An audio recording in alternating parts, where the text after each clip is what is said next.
My phone buzzed just as I reached for the key. Emergency donor request. AB negative needed immediately. Critical blood loss. Regional Medical Center. Please share. I sat in my SUV for a moment, staring at the screen.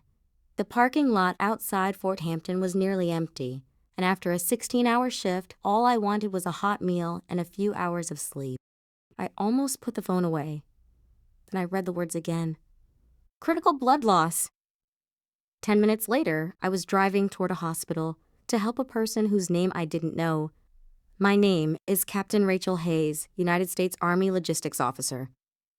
For nearly 2 decades, I had spent my career moving supplies, solving shortages, and keeping operations running under pressure. Earlier that night, my team had been coordinating emergency relief shipments after severe coastal flooding. By the end of the shift, every muscle in my body felt worn down. Home was the only thing on my mind. The request appeared in a military community group I followed. A desperate message.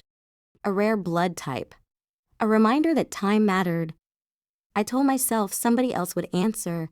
Then I noticed a single comment beneath the post. Please don't let us run out of time. I looked across the dark parking lot and knew I wouldn't be able to ignore it. Fine, I muttered. I'm going. The highway was almost empty as I headed toward the city.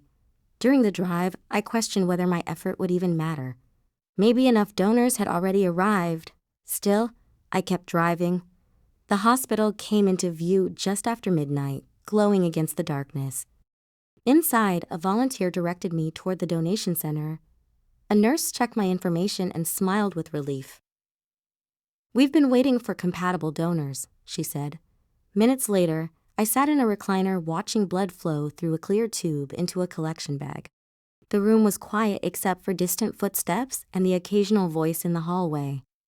When I glanced to my left, I noticed an older man seated nearby. He had silver hair and calm eyes. His clothes were simple, but there was something about his posture that suggested decades of leadership. Thank you for coming, he said. I shrugged. I just saw the request.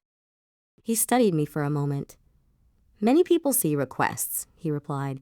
Not everyone shows up. I introduced myself. He repeated my name carefully, as though committing it to memory.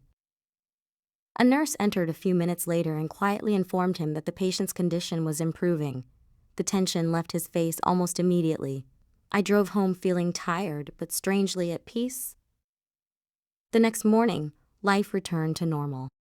Meetings, reports, inspections. 3 days later, normal disappeared. My commanding officer called me into his office and questioned why I had left post without proper notification.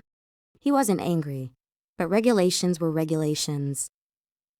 For the next couple of weeks, I was reassigned to administrative duties. Instead of coordinating field operations, I spent my days reviewing paperwork and updating records. The work needed to be done, so I did it without complaint. One afternoon, a coworker joked that I had traded operational efficiency for charity work. I laughed and returned to my desk. Every evening, I checked the community page for updates. Eventually, one appeared. Patient recovering. Family grateful. Thank you to everyone who helped. That was enough for me. Then came Monday. At 9 sharp, I was instructed to report to headquarters. Expecting another discussion about procedures, I entered the conference room and stopped. The older man from the donation center was sitting at the table. This time he wore a decorated military uniform. Several stars gleamed on his shoulders. My commander immediately stood. Captain Hayes, he said.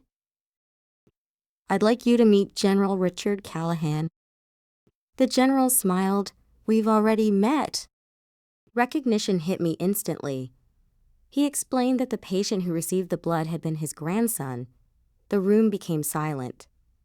He asked whether I had known who needed help. I told him I hadn't. He asked why I came anyway.